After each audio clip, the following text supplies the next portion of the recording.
All right, Don, here's your 408 small block Ford. Give you a description of this combination. Set of our ass cast heads, custom ground hydraulic roller, Edelbrock manifold, hook fuel carburetor, MSD Pro Billet. Got the Moroso rear sump oil pan, CVF Front Kit on it. It's all blacked out. We'll go in there and make a run, see what she does. Stay tuned.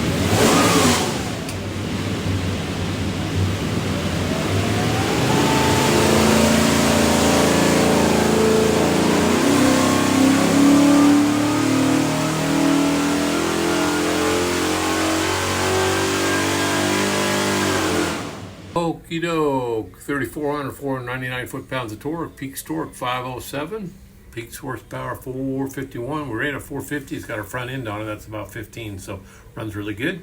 What we'll do now is pull the pipes back, make sure it's good and clean for you. Show you a couple things here. See this thing, receive your engine, find this thing looks like a credit card, USB card. It is full of technical information. In the crate will be this engine spec sheet. Have some more information there. Highly recommend reading it. Have a great day.